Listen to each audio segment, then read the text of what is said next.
You might say that I was born with a silver spoon in my mouth because my name is Victoria. Although we weren't extremely wealthy or anything, I had a really nice upbringing. With their constant hand-holding and kissing when they thought I wasn't watching, Mom and Dad looked like they belonged in a romantic comedy. Our home was a small, comfortable suburban home. It was simple, but it was home. Every weekend seemed like a little journey. After loading us all into our dilapidated station wagon, Dad would drive us away. Sometimes they went hiking in the state park nearby, and other times they went to the local movie theater to see the newest blockbuster. School was just that, school. I was just your typical student attempting to make my way through the maze of puberty. I wasn't the popular kid, but I also wasn't the outcast. There weren't many of my buddies. Genuine pals, not the phony ones that only visit when it suits them. Exams, embarrassing school dances, and late-night study sessions driven by junk food and excessive coffee made high school go by in a flash. Graduation was approaching before I realized it. A pile of college brochures was arranged in front of us as my parents and I sat at the kitchen table. "So, Vicky, any idea what you want to do with your life?" Dad said, holding his reading spectacles on the point of his nose. I inhaled deeply. This was it, the moment I had been anticipating and dreading. Blurting out, "I want to be a cardiologist," an entire discussion without a word was shared between Mom and Dad, one of those stares that parents seem to perfect. "All right," answered Dad at last. "If this is what you really want, we'll make it happen." Admission to medical school was only the first step. The 4 years that followed were much more demanding than college. I was attempting to fit so much knowledge into my brain that there were moments when I felt it might blow apart. However, there were also incredible moments, such as the first time I successfully took a patient's blood, followed by a few humiliating mishaps. The day I identified a heart murmur during rounds, and the realization that all of my hard work was truly making me a doctor. The day of graduation felt unreal. My parents were in the audience when I crossed the stage to get my graduation. Naturally, Mom was weeping, and even Dad appeared to be in tears. Dad put his arm over my shoulders as we walked out of the theater. "So, Dr. Adams," he smiled, "what's next?" Feeling the weight of the future on my shoulders, I inhaled deeply. I now declared my intention to become a cardiologist. I had no idea how far my adventure would take me. The true difficulties were actually only getting started. I jumped right into my work at a private clinic in the metropolis after graduating from medical school. Despite the long and exhausting hours, I relished every second of it. I was at last fulfilling a lifelong ambition of mine, saving lives and assisting others. My efforts began to bear fruit as the months went by. I had more money than I knew what to do with for the first time in my life as my bank account expanded. One day, I entered a car showroom on a whim and drove away in a brand new, elegant sedan. It was mine, purchased with my own hard-earned money, even though it wasn't very showy. I signed the mortgage documents for a large apartment in a desirable area of town. A few months later, I couldn't help but feel proud of myself as I stood with the keys in the empty living room. I was living the life I had longed for. I made the decision to visit my folks for a few days off as the holidays drew near. I was thrilled to tell them about my accomplishment as I hadn't seen them in months. However, I felt something was wrong the moment I entered the house where I grew up. It was too quiet in the home. Despite being in the same room, Mom and Dad might have easily been on separate worlds. There was a chilly, awkward quiet in place of the cozy, affectionate ambience I had recalled. The tension was evident at supper. Mom and Dad hardly exchanged glances, much less words. In the icy air between them, my attempts to fill the void with tales about my job went hollow. Mom was cleaning the dishes when I ambushed her in the kitchen later that evening. "What's going on, Mom?" I asked in a quiet voice. "You're behaving like strangers, you and Dad."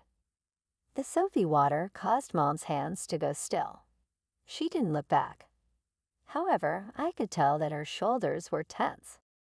She replied, "It's nothing, honey," in a strained voice. "The only thing is that people change. I'm not the same person as your father anymore." However, I was acquainted with my mother. The pain in her voice was audible to me. "Mom, please tell me the truth." With a sigh, she turned to look at me. I was heartbroken by the sorrow in her eyes. "A few months ago, your father received a promotion at work. A young woman who worked as a personal assistant arrived with it." I felt sick to my stomach. "Mom, are you saying?" With tears in her eyes, she nodded. "He has been increasingly staying late at work. She may be his mistress, in my opinion." It seemed as though someone had hit me in the stomach. Was my father, whom I had always looked up to, having an affair with my mother?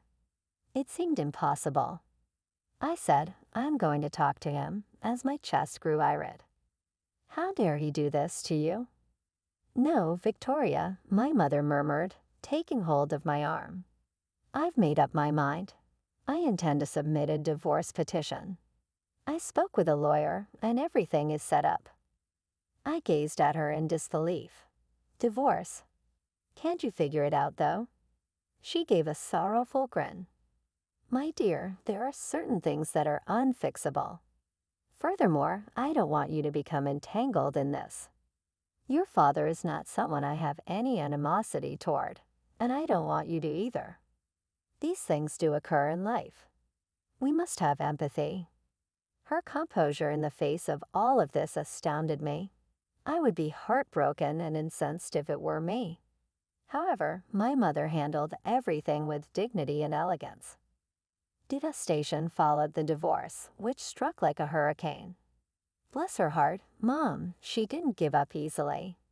She wanted more restitution for Dad's adultery and half of everything. Dad, he must say, didn't argue. He made the payment without any hassle. The true kicker, though, Dad married his helper before the divorce papers were even dry. His mistress. This is my new stepmother. I saw her and almost choked. She was just a few years older than me, and for heaven's sake, she was 22 years younger than Dad. Although I didn't want anything to do with her, she was more like a friend to me than my stepmother. I avoided contact and only spoke with Dad and his kid bride when it was absolutely necessary. Seeing him with her was painful because it showed how fast he had moved on while Mom was still grieving. Life threw me another curveball just when I thought things couldn't be any more confusing. I received a job offer from a renowned clinic in a different city. 2 years, excellent compensation, and the opportunity to train under one of the nation's most prominent cardiologists, Dr. Harriet Chen. The chance was once in a lifetime. As soon as I heard the news, I called Mom. "That's wonderful, sweetheart," she said with sincere delight. "You must accept it. This might have a significant impact on your career." Her excitement was contagious. Excitement sprang up inside of me for the first time in months. This was my opportunity to start again, away from the turmoil. Dad contacted me the next day, so I guess word got around about my upcoming transfer. "Vicky," he murmured in a tentative tone. "I've heard you're relocating. Yes, Dad received a fantastic job offer." He interrupted me. "Listen, I have a question for you. I mean, it's a little uncomfortable. Things aren't going well at work. My income has decreased. While you're away, is it possible for Sarah and I to use your apartment and maybe borrow your car?"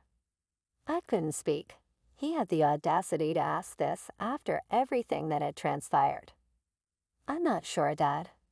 I must give it some thought." With my head spinning, I hung up.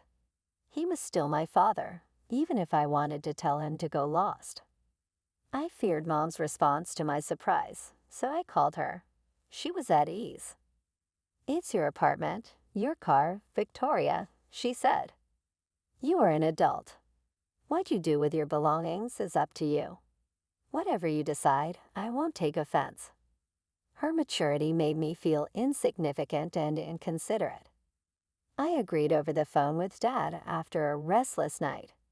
It seemed unreal the day I turned over the keys. Sarah had this smug expression that made my skin crawl, but Dad looked guilty. Sarah spoke out as I gave the keys to Dad. "Well, isn't that pleasant? The keys are at last being returned to their proper owner." She smiled sulkily and nodded at Dad. I looked at her and then at Dad, feeling confused and angry. Dad swiftly drew me away. "Vicky, honey," he said in a whisper, "I need your cooperation. It's possible that I informed Sarah that I owned the vehicle and flat, and that I had just been letting you use them." I couldn't believe what I was hearing, so I stared at him. I had always liked this man, so why was he asking me to lie? To act as though I hadn't put forth a ton of effort to get all I owned. Something shattered inside of me at that very instant. The last vestige of my father's respect disappeared. I decided after glancing at him, this guy posing as my father. I turned and left my own flat without saying anything. I was flying to a new city 2 days later to start a new life. I felt as though a burden had been lifted as the aircraft took off. I wouldn't have to endure any of this turmoil for 2 years. I could concentrate on my career and my goal of being the greatest doctor I could be. The 2 years spent in the new city seemed to go by quite quickly. Our weekly Skype chats served as a lifeline to my mother, allowing me to stay in frequent contact. As she created her new life, she always looked better, her eyes regaining their glitter. Dad, however, was another matter. We just made audio calls. He said he was unable to understand all of this new video technology. I refrained from pushing it. It was difficult enough to hear his voice. Seeing him with his new wife made me question if I could manage it. I was conflicted when I returned to my hometown when my contract expired. I dreaded the family trouble I had left behind, but I was eager to go back to my former clinic. My pulse was racing as I stood outside the familiar door on the day I went to retrieve my apartment. However, the key would not turn when I attempted to unlock it. I scowled and gave a loud knock. The door opened and Sarah's irritated visage appeared. "Oh," she uttered firmly, "it's you." I halted in shock as I shoved past her and entered the flat. It was a completely different place. My subtle, subdued colors were gone to be replaced with gaudy, eye-strainingly brilliant hues.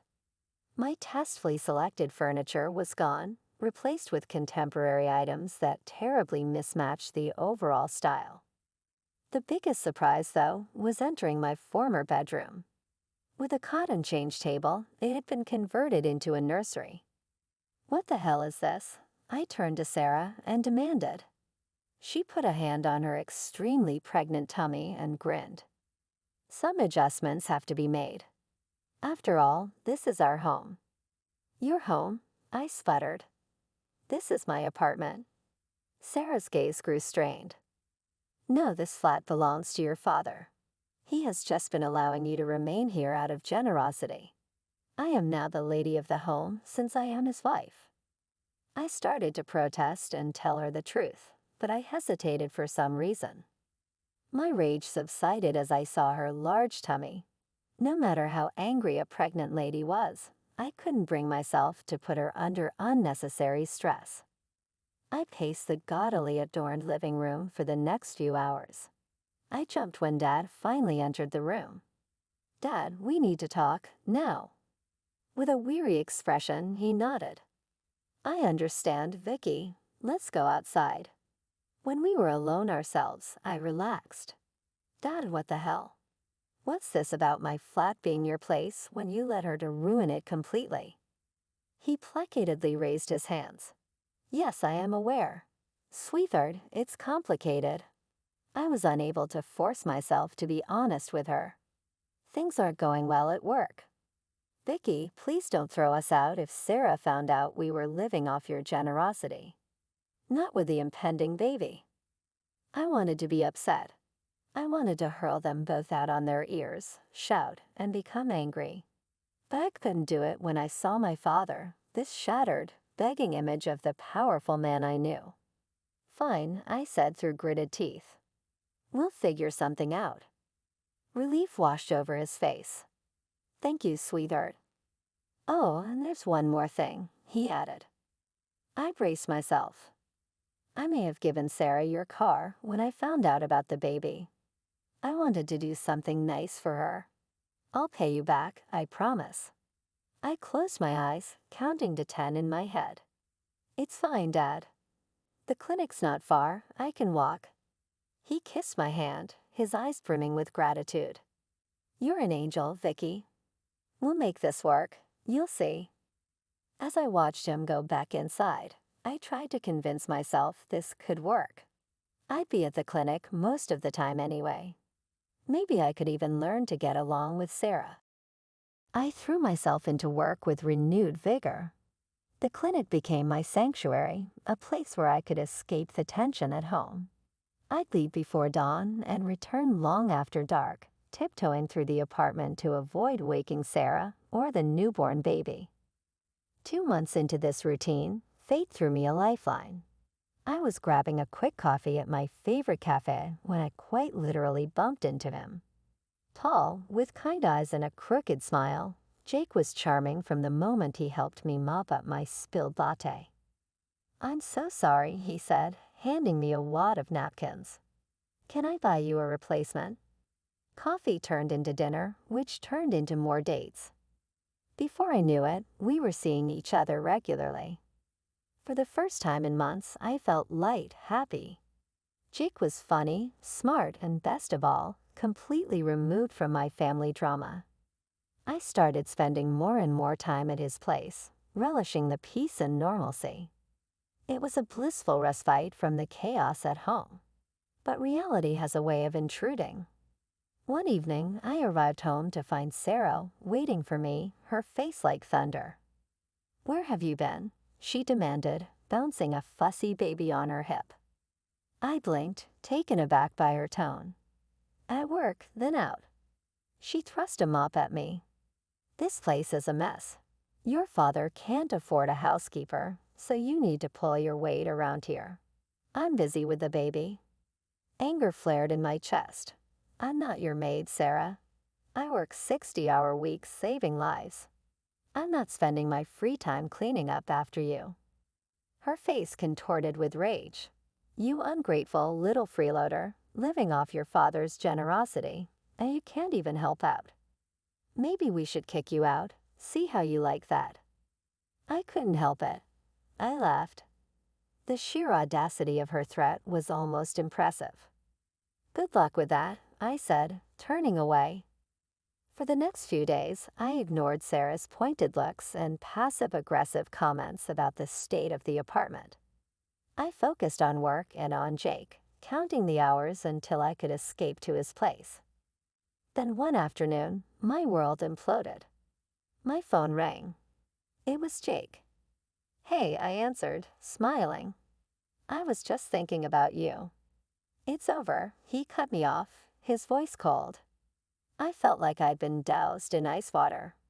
"What? Jake, what are you talking about?" "Don't play dumb, Victoria. You know exactly what I'm talking about. I can't believe I fell for your act. I honestly have no idea." "Save it," he snapped. "We're done." The line went dead. I stared at my phone, stunned. What the hell had just happened? Seconds later, a message popped up. It was from Jake. A photo. My heart stopped as I opened it. It was me, locked in a passionate kiss with a man who definitely wasn't Jake. Except it wasn't me. The woman in the photo looked like me, but something was off. The hair wasn't quite right, the posture not quite mine. Realization dawned along with a wave of fury. Sarah. This had Sarah written all over it. I tried calling Jake back, desperate to explain, but my calls went straight to voicemail. Text messages bounced back undelivered. He blocked me. I stormed into the apartment, fury radiating from every pore. Sarah sat on the couch, a smug smile playing on her lips. She knew exactly what she'd done. "You," I snarled, advancing on her. "What the hell have you done?" Sarah's laugh was like nails on a chalkboard. "It was easy, really. A little Photoshop here, a few messages there. You'd be surprised what people will believe when they're jealous." The casual way she admitted to destroying my relationship made my blood boil. "You fabricated that photo? And what messages?" "Oh, just a couple social media postings about how you're hunting for someone wealthy than your partner and dating other men. The typical gold digger fare, you know." I was furious and unable to speak. How could somebody be so harsh and heartless? Sarah's gaze grew strained. "Listen up now, princess. This is where you're going to start contributing. Take care of the baby when I need a break, clean the house, and do the laundry, or else." "Or else what?" I spit. "Otherwise, I will ensure that your father is aware of your lack of gratitude. Your head will spin at the speed with which he will kick you out." That was it, the last straw. I flung back my head and let out a rough, sour chuckle. "You really don't get it, do you?" My voice was dangerously low as I spoke. "I live in this flat. I spent my money on that. If you don't apologize and help me make amends with Jake, you'll be the ones living on the streets." Anger twisted Sarah's face. She parted her lips to respond. However, the front door opened at that very moment. When Dad entered, he appeared worn out and perplexed by the scene in front of him. Sarah started ranting right away. "Your daughter just said something you won't believe, John. After everything we've done for her, she's threatening to throw us out. I want her gone because she is a selfish, ungrateful person." Dad looked at me, begging. "Just go along with it, Vicky," he said, leaning in close. "We'll work this out later, so go away for a little." I gaped at him in shock. I was asked to leave my own house by my own father. I felt something crack within of me. "No," I answered in a cool, steady voice. "I'm done complying. I live in this flat. I'll contact the cops and have you both taken out if you don't leave by tonight." Dad's expression grew glum. "Following all that I've done for you? By allowing you to live here for free and use my car, I've more than made up for the money I spent on your schooling and fancy medical degree." I said, "We're there now. Leave." Sarah was yelling profanity. I refused to listen to Dad's attempts to reason with me. As they packed their belongings, Sarah alternated between yelling at me and crying uncontrollably while I stared in stony silence. Dad gave me one final look as they left the house. "Victoria, you'll regret this. Take note of what I say." My just regained flat seemed eerily quiet. I was struck with a strong sense of resolve as I sat there surrounded by the gaudy relics of Sarah's decorating binge. No more giving up anything. No more modifying my life to fit in with the deceptions and manipulations of others. Now was the moment to take charge. I took up my phone with trembling hands and dialed my mother, the one person I knew I could always rely on. My voice cracked as I continued, "Mom, I need to talk to you." I let it all out, the deception, the manipulation, the last altercation. My frazzled anxieties were calmed by Mom's careful listening. When I was done, she replied, "Oh, honey, I'm so proud of you for defending yourself. You made the correct decision." Her remarks felt like a comforting hug. "Thank you, Mom, but Jake is no longer with me." Everything was wrecked by Sarah. The person on the other end of the line paused. "Perhaps not. Give me the number for Jake." "Mom, what are?" "Believe me, my love, I'm capable." I handed her the number in a confused but optimistic manner. Mom texted me the next day to ask if we might meet at our favorite cafe. My heart almost stopped on the way there. Jake was seated across from my mother. With a playful twinkle in her eye, Mom gestured for me to approach. "Victoria, please sit." I was just enjoying a nice conversation with Jake. Mom told the entire arranged story over the course of the following hour, including Sarah's falsehoods and Dad's deceit. Jake listened with a look of surprise, rage, and embarrassment on his face. Jake looked to me once Mom was done, regret shining in his eyes. "I'm very sorry, Victoria. I ought to have trusted you. I ought to have given you an opportunity to clarify." The pain was still fresh, but I wanted to forgive him. "Jake, you were so quick to assume the worst of me. How can I be sure that you won't do it once more?" Jake slipped out of his chair and fell to one knee in the midst of the crowded cafe, which completely shocked me. "Adams, Victoria, I cherish you. If you allow it, I'll live out the rest of my days making up for the foolishness I committed. Please pardon me." With everyone watching us, the cafe had fallen quiet. My neck started to flush, but as soon as I saw Jake's sincere gaze, my rage vanished. My words were, "Oh, get up, you big idiot," and I'd pull him to his feet. "Of course, I forgive you." As Jake took me into a kiss, the cafe erupted in cheers. Maud smiled at us both as she brushed away a tear. It's interesting how life works itself out. We learned through rumors a few months later that Sarah had left Dad and the baby behind and fled with a younger guy. It had now dawned on her that Dad had neither wealth nor property. In his despair, Dad made an attempt to make amends with Mom, but she turned him down. 3 years flew by, filled with laughter, love, and professional accomplishment. I said yes without hesitation when Jake proposed, this time on a moonlight beach.